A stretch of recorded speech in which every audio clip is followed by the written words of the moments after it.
베드로 후서 1장 6절 7절입니다. 우리 찾으셔서 한 목소리로 우리 같이 읽겠습니다. 시작. 경건의 지식의 절제를, 절제의 인내를, 인내의 경건을, 경건의 형제 우애를, 형제 우애의 사랑을 더하라. 아멘.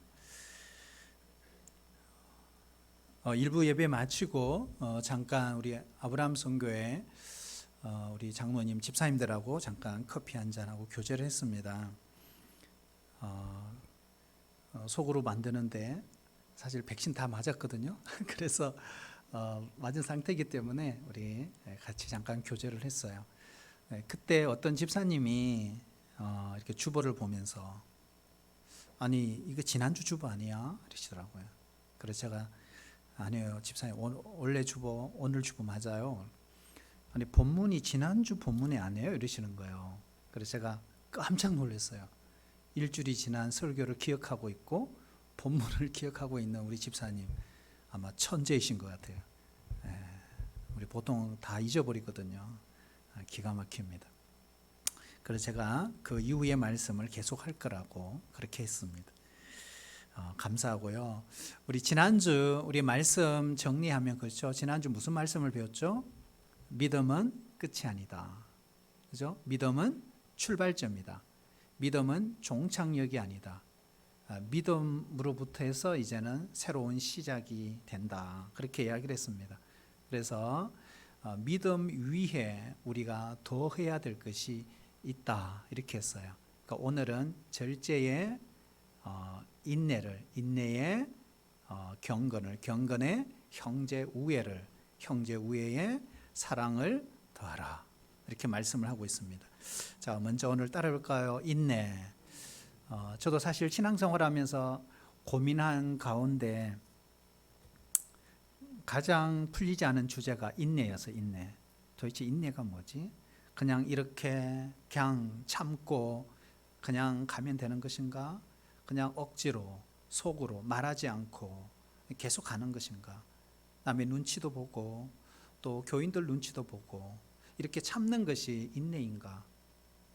이렇게 하다가는 내 마음도 육체도 병들 거 아닌가? 어떻게 인내하라고 하시는 걸까? 참 고민이 많았던 주제가 바로 인내입니다.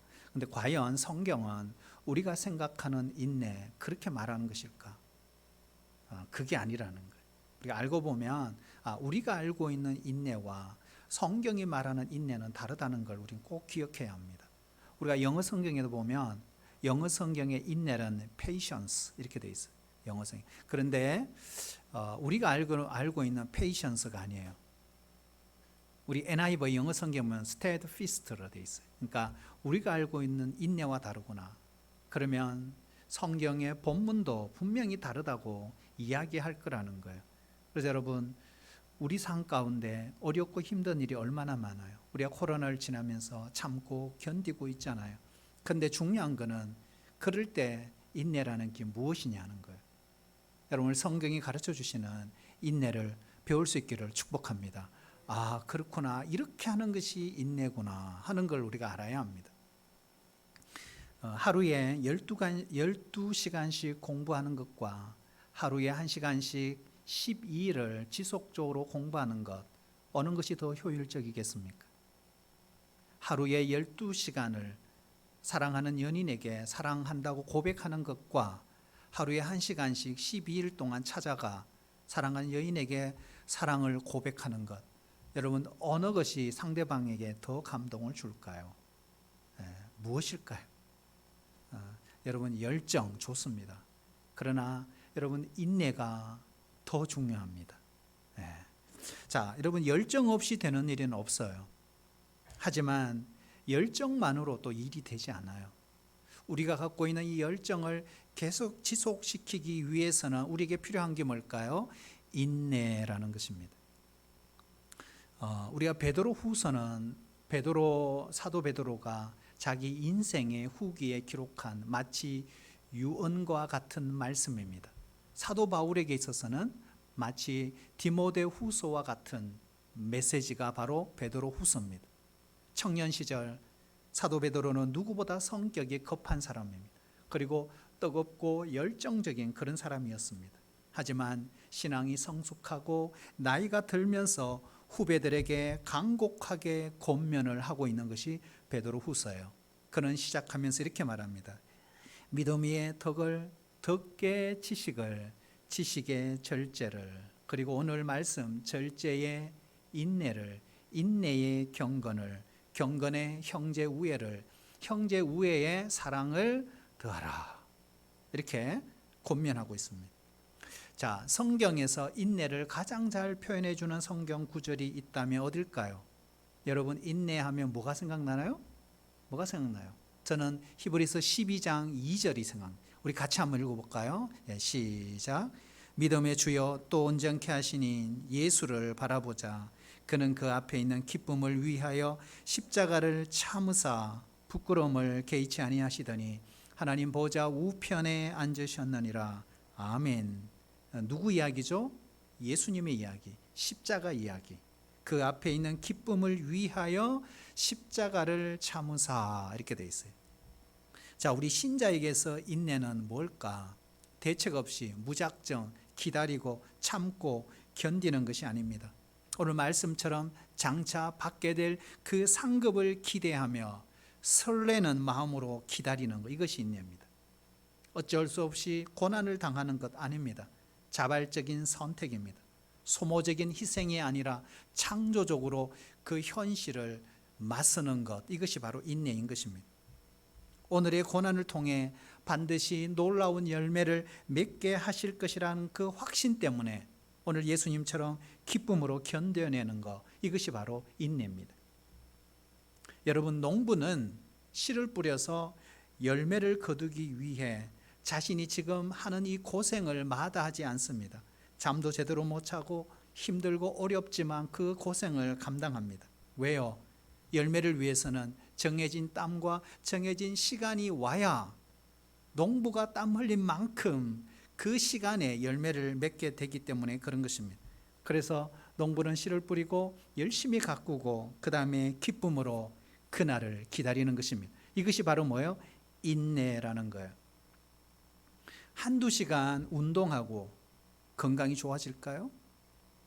우리가 하루 이틀 기도했다고 당장 내 기도에 응답이 올까요? 그렇지가 않습니다. 우리 모든 일에는 정해진 만큼 땀을 흘려야 합니다. 열매를 바라는 사람은 이처럼 반드시 오래 참고 기다려야 합니다.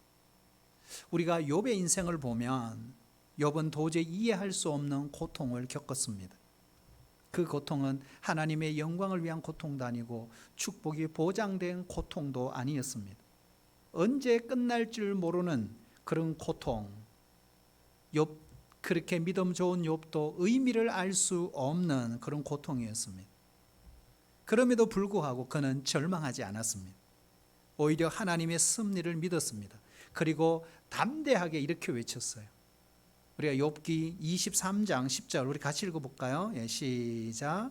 나의 가는 길을 오직 그가 아시나니 그가 나를 단련하신 후에는 내가 정금같이 나오리라.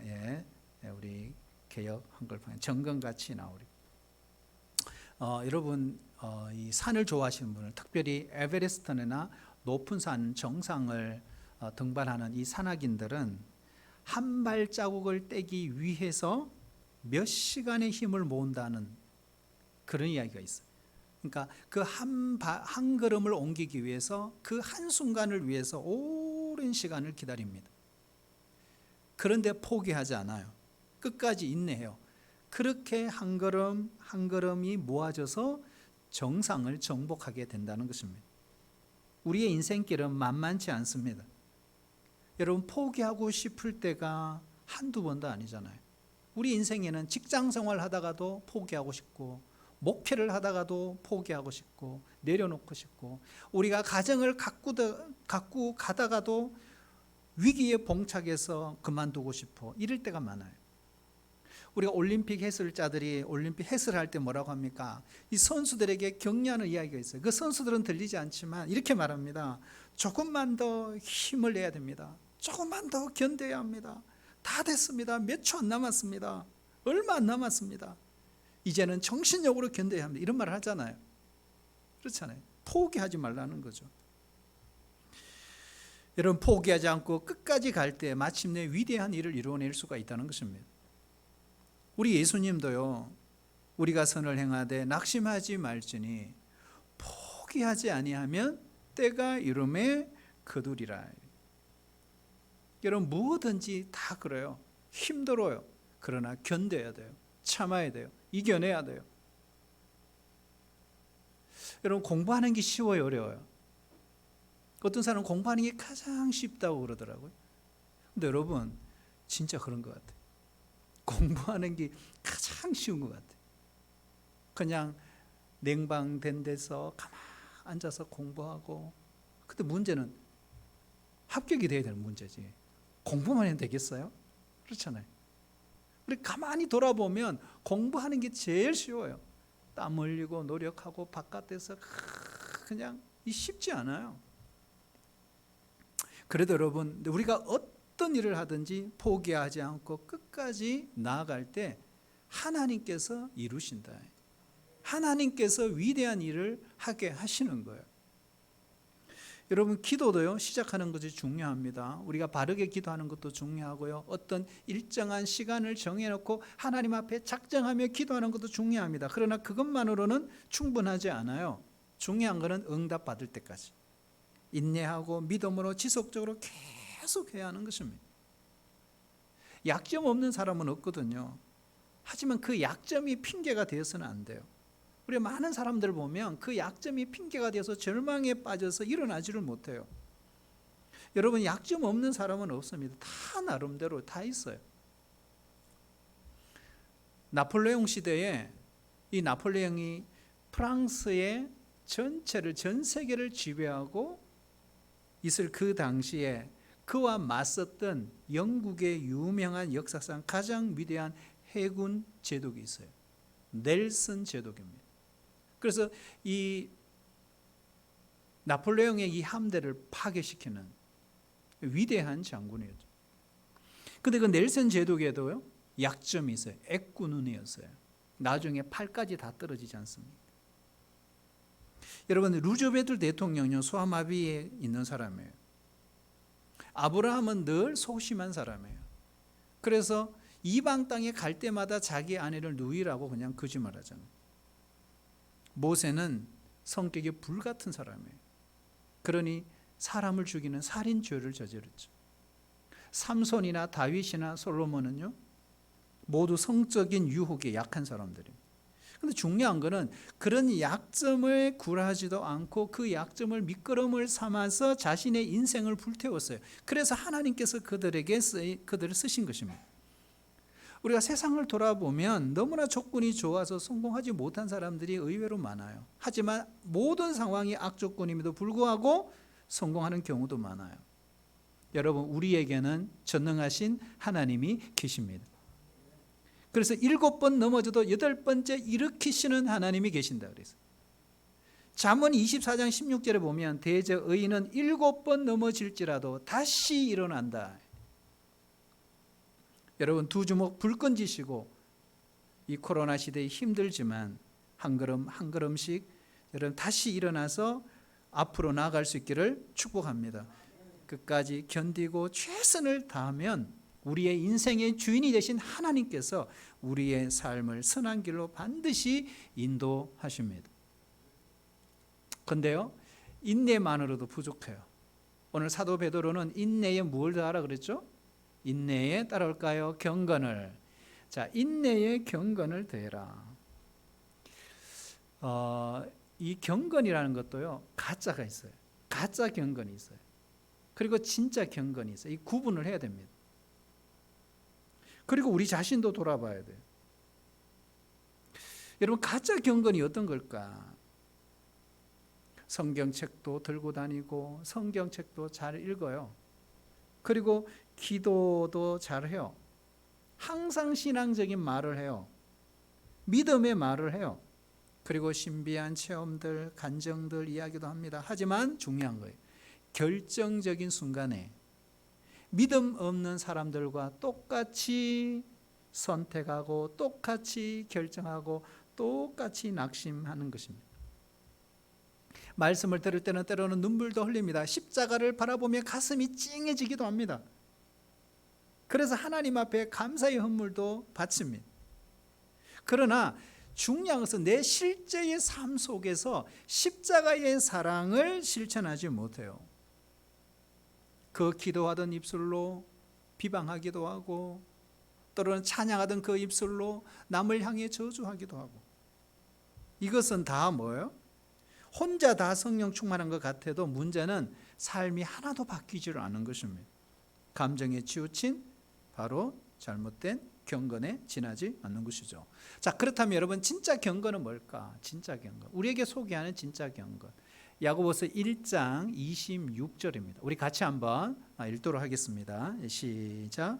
누구든지 스스로 경건하다 생각하며 자기 혀를 재갈 물리지 아니하고 자기 마음을 속이면 이 사람의 경건은 헛것이라. 자, 쉽게 말 거꾸로 말할 수 있죠. 진짜 경건은 뭘까요? 혀를 재갈 물릴 수 있는 사람, 이게 진짜 경건이라는 거예요. 쉽게 말하면 뭐예요? 말을 조심할 줄 아는 사람. 그래서 경건한 사람의 특징이에요. 혀를 재갈 물릴 줄 안다. 말을 함부로 하는 사람은 결코 경건할 수 없어요. 우리가 의사들이 병을 진단할 때 몸에 이렇게 대는 것만 안 해요. 실제로 우리가 한의원에 같은 보면 혀를 내보라 그러잖아요. 혀를 통해서 그 사람의 몸의 건강을 체크합니다. 근데 여러분, 몸의 건강만 체크하는 게 아니죠. 우리 혀는 영혼의 건강, 우리 생각의 건강, 우리의 삶의 건강도를 측정하는 거예요. 그래서 성경도 혀는 경건의 척도다 이렇게 말하는. 큰 사람은 사상을 말하고 보통 사람은 시사를 이야기하고 작은 사람은 남 이야기를 한다 그래서. 자, 그러면 여러분, 우리 크리스찬은 무슨 말을 할까요? 신자는 따라볼까요? 예수 사건을 말한다. 사상과 철학은 이론이에요. 실제가 아니에요. 일어난 일이 아니에요. 그러나 예수 사건은 일어난 일이에요. 그러므로 우리는 큰 사람보다 더 위대한 사람들이죠. 우리는 매일 많은 말을 하면서 때로는 말로 사람을 위로하기도 하고 그들을 치유하기도 합니다. 그런데 또 사람들에게 말로 마음을 상하게 하기도 합니다. 때로는 우리의 말로 내 영혼을, 내 인격을 더럽힐 때도 있어요. 그래서 늘 우리는 말의 내용을 늘 점검해 보아야 돼요. 말을 조심하지 않는 사람은 경건한 사람이 아닙니다. 그러므로 경건한 사람은 오늘 야고보 기자가 말한 것처럼 혀를 재갈 물릴 줄 아는 사람이죠. 그리고 야고보서 1장 27절 우리 같이 한번 읽어볼까요? 시작. 하나님 아버지 앞에서 정결하고 더러움이 없는 경건은 곧 고아와 과부를 그 환난 중에 돌보고 아멘. 자, 이게 보면 진짜 경건은 뭐예요? 고아와 과부를 돌아보는 것이다. 자, 여러분, 경건한 사람의 특징은요, 남에게 관심이 있어요. 이런 말이죠. 저 남을 배려할 줄 안다. 누군가가 아파요. 그럼 같이 아픔을 느끼는 거죠. 누군가 어려움을 당했어요. 그러면 그 고난에 같이 동참하는 것입니다. 그게 경건이에요. 하나님은 이스라엘 백성들에게요, 율법에서 이렇게 말했어요. 추수할 곡식을 다 떨지 마라. 남겨둬라. 감람나무의 열매를 다 따지 말라. 왜요? 나그네와 가난한 자들이 먹을 수 있도록 해라. 남을 배려할 줄 아는 마음, 그것이 경건이에요. 자, 그러면 경건의 반대말은 뭘까요? 경건의 반대말, 불경건 아니에요. 경건이 남을 배려할 줄 아는 거라면 경건의 반대말은 이기주의입니다. 그렇죠? 자기만 아는 걸, 자기만 생각하는 걸. 내 배가 부를 때 배고픈 사람들을 생각할 줄 아는 것, 내 등이 따뜻할 때 추워서 어딘가 어려움을 당하는 사람을 생각할 줄 아는 것. 이것이 바로 경건이다. 자, 야고보서 1장 27절 우리 하반절 다 읽어볼까요? 예, 시작. 또 자기를 지켜 새 속에 물들지 아니하는 그것이라. 자, 우리 경건이 뭐라고요? 자신을 지키는 거예요. 그리고 새 속에 물들지 않는 것. 이걸 한마디로 말하면 성결한 삶이에요. 성결한 삶을 사는 것이 경건이다. 세상에 살지만 세상 사람들처럼 살지 않는 거예요. 하나님 백성답게 살아가려고 노력하는 것이 경건입니다. 여러분, 왕에게는 왕도라는 게 있죠. 이 왕도가 뭐예요? 바로 신분에 걸맞는 삶이죠. 왕의 신분에 걸맞는 삶이 있어요. 제자는 제자도가 있어요. 제자에게 걸맞는 신분에 맞는 삶을 살아야 한다. 나라가 망해도 왕은 왕입니다. 그래서 그 왕의 자존심을 지켜야죠. 함부로 자기 몸을 굴리지 않아요. 우리 신자는요, 하나님 나라 백성이잖아요. 온 우주에 이 윤리의 왕이신 그 하나님의 거룩한 자녀입니다. 하늘나라의 왕족이죠. 그래서 우리가 이 땅에 살면서 우리는 왕으로서, 왕족으로서의 품위와 자세를 잃어버리면 안 돼요. 이 지켜가는 게 정말 필요하죠. 그게 경건이에요. 세상이 썩었다고 욕하면서 어떤 사람은 오히려 자신이 더 썩어버리는 사람도 있어요. 우리가 세상을 바라보면서 탄식하기보다 나 한 사람이라도 깨끗하고 거룩하게 살려고 노력하는 것이 세상이 그만큼 더 아름답게 만드는 길이라는 것입니다. 여러분, 한때 가톨릭에서 시작된 네타시오 운동이 있었죠. 이 네타시오 운동의 핵심이 뭐예요? 사람답게 살자는 거예요. 신자답게 살자는 거예요. 부모답게 살자는 거예요. 목사답게 살자는 운동이었어요. 근데 어느 정도 시간이 흘렀어요. 근데 문제가 생겼어요. 내 탓이요라고 말했던 많은 사람들이 나중에는 니 탓이요라고 이렇게 바뀌어버린 거예요. 여러분, 인간은 연약해요. 아무리 논리적으로, 도덕적으로, 윤리적으로 가르친다고 해도 인간은 연약합니다. 한계가 있어요. 종교개혁자들은 이것을 전적 타락이다 이렇게 말하는 거예요. 우리는 죄를 짓지 않으려고 해도 짓지 않을 수 없고, 의를 행하고 싶어도 의를 행해지지 않는 존재, 이거 바로 인간의 실존이라는 거예요. 결국 우리에게는요, 하나님이 필요해요. 그래, 빛 대신 그 하나님 앞에 엎드려야만이 이 문제가 해결할 수 있다는 거죠. 그것만이 유일한 길이라는 거예요. 사랑하시는 여러분, 어렵고 힘들지만 예배를 빼먹지 않기를 축복합니다. 온라인으로 드리든 현장에서 드리든 예배는 경건의 시작이에요. 하지만 그것이 끝이 아니에요. 할 수만 있다면 우리가 시간을 쪼개어 누군가의 행복을 위해 헌신하는 게 이게 경건이에요. 하나님 주신 축복을 나누어 더 세상을 아름답게 만들어가는 우리 성도들이 되시기를 축복합니다. 근데 여러분, 이 정도도 대단해요. 사실은 이렇게만 살아도 엄청난 거예요. 근데 여기에 멈추지 않아요. 여러분, 인생의 행복이 어디 있을까? 이 정도만 살아도 인생은 행복할 거예요. 근데 인생의 진짜 행복은 그게 있지 않아요. 형제들과 서로 사랑하며 함께 사는 그곳에 행복이 있다. 우리가 아무리 억만금을 쌓아놔도요, 서로 싸운다면 그게 무슨 행복이 있겠어요? 그래서 오늘 사도 베드로는요, 경건에 형제 우애를 더하라. 우리의 신앙이라는 것은 그저 믿습니다라고 끝나는 신앙이 아니에요. 오늘 사도 베드로는 그 믿음 위에 덕과 지식을 쌓고 절제와 인내를 훈련하고 경건 생활로 우리의 마음을 다져야 한다. 그걸로 끝 아닙니다. 그리고 난 뒤에 형제 우애를 더하라. 원래 여러분 이스라엘은요 야곱의 핏줄입니다. 야곱의 12아들이 12지파가 되어서 나라를 세운 민족이에요. 그걸 가만히 보면 한 가족이죠. 한 가족이 나라를 세운 게 그게 이스라엘입니다. 그랬던 이스라엘이 사사기를 읽어보면 지파 간의 경쟁을 합니다. 서로 죽이고 또 죽이는 전쟁이 끊임없이 일어납니다. 그러다가 다윗 시대에 와서 이 지파가 하나로 통일되죠. 예루살렘 성에서 12지파가 하나님 앞에 함께 모여서 성전에서 예배하게 되었습니다. 그래서 그 모습을 지켜보던 다윗이 너무너무 감격스러워서 하나님 앞에 외치면서 불렀던 찬송이 있어요.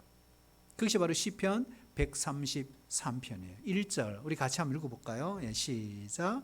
보라, 형제가 연합하여 동거함이 어찌 그리 선하고 아름다운고. 그랬어요. 이스라엘 백성들이요 신앙을 중심으로 모였잖아요. 예루살렘 성전 신앙으로 중심으로 다 모였어요. 그럴 때 12지파가 하나가 되더라는 거예요. 하지만 그들의 믿음이 흐려지고 타락할 때 각 지파는 여지없이 흩어졌어요. 분열이 일어났습니다. 그들의 믿음이 하나 될 때 이스라엘 역사를 보면 어떤 민족도 넘보지를 못했어요. 여러분 우리 교회 공동체도 똑같아요. 우리 신자들이요 서로 인간적인 조건을 따지기 시작합니다. 고향 따지고 재산 비교하고 출신 학교 이야기하고 집안 이야기, 혈통, 성씨 다 따지기 시작하잖아요. 근데 그 순간부터 오합지졸이 될 수 있어요. 세상적인 것, 인간적인 것 주장하면 할수록 우리는 흩어집니다. 나뉘게 되는 거예요. 결국에는 같이 망하는 거예요. 우리는 예수님의 보혈로 구속함을 받은 한 형제고 자매입니다. 서로 섬기면 이 세상에 그 누구보다도 더 가까울 수 있는 형제입니다. 피보다 더 진한 신앙의 동지가 될 수 있어요. 우리는 천국의 상속자들입니다. 그래서 우리에게 중요한 게 뭘까요? 혈통 중심이 아니에요. 신앙 중심으로 나가야 한다. 성씨가 어떻게 됩니까? 가문이 어떻게 됩니까? 이렇게 묻기보다는 교회 공동체는 받은 은혜를 나눌 수 있어야 합니다. 어느 지역 출신이기 묻기 전에 제자훈련 받으셨어요? 해피타임 하셨어요? 큐티 잘하고 있습니까? 가정의 문제가 어떻게 믿음으로 잘 해결하고 있습니까? 기도 제목이 뭡니까? 이렇게 서로 묻고 격려하고 기도하는 것입니다. 신앙 중심이죠. 대화의 주제가 바뀌어야 합니다. 우리가 곁에 있는 형제 자매들을 여러분 오직 믿음으로 바라보시고 내 곁에 있는 형제 자매들을 오직 믿음으로 만나셔야 합니다. 그때 하나님께서 우리를 통해서 영광을 받게 되시는 거죠. 여러분 초대 고린도 교회 안에 많은 문제가 있었어요. 그 문제 가운데 하나가 우상 제물입니다. 그러니까 우상 제물을 먹어야 되나 말아야 되나. 어떤 사람들은 먹어도 된다 그러고 어떤 사람은 먹으면 안 된다 그러는 거예요. 그래서 이 고린도 교회 장로님 세 분이 질문지를 들고 에베소에 있는 바울을 찾아갔어요. 여러분 그때 바울이 답을 주잖아요. 뭐라고 합니까? 바울의 답은 간단했어요. 이렇게 말하는 거예요. 먹을 수 있다. 하지만 이 음식이 내 형제를 실족하게 한다면 나는 영원히 그 고기를 먹지 않겠다 그랬어요. 세상에 의견 없는 사람이 어디 있어요? 우리가 무슨 일이든지 누구에게나 한마디씩 다 할 수 있습니다. 들어보면 다 일리가 있어요. 그러나 모두 다 허점도 있어요. 그래서 각자 자신의 의견만 내세운다면 문제는 결코 해결되지 않아요. 옳고 그름이 중요한 게 아니에요. 형제를 다치지 않게 하는 것이 중요해요. 교회는 옳고 그름을 결정내는 법정이 아닙니다. 교회는 오히려 거꾸로예요. 그럼에도 불구하고 상대방의 허물과 잘못을 덮어주는 사랑의 공동체입니다. 이거는 있어요. 허물과 잘못을 고쳐주는 데 도와줘야 돼요. 섬겨야 됩니다. 하지만 중요한 건 정죄하면 안 돼요. 도리어 어떻게 해요? 사랑으로 기다려주고 감싸주고 안아주어야 됩니다. 그래서 우리는 이런 점에서 실수를 많이 해요. 왜냐하면 너무 쉽게 빨리 정죄합니다. 너무 성급하게 비판합니다. 우리가 아무리 똑똑해도 서로 사랑하지 않는다면요, 형제가 아니에요. 존 파우셋이라는 목사님이 계셨어요. 53년 동안 시골의 벽지에 조그만 교회에 목회를 했습니다. 그리고 목회를 하면서 받았던 은혜들을 간정식으로 짧게 수필집을 만들어서 출간을 했습니다. 이때 영국 여왕이 이것을 읽고 은혜를 받았어요. 그래서 목사님에게 특별한 상을 내리고 싶어서 편지를 보냈어요. 네, 그대가 청하는 것이라면 무엇이든지 다 들어주겠소. 그대가 무엇을 원하는가? 그때 존 파우셋 목사님은 이렇게 답장을 왕에게 보냈어요. 나는 우리 교회에서 믿음의 형제 자매들과 함께 사랑하며 살아가는 것으로 만족합니다. 하나님께서 내려주신 풍성한 은혜로 말미암아 제게는 부족한 것이 하나도 없습니다. 제 같았으면 뭐 이야기했을 것 같아요.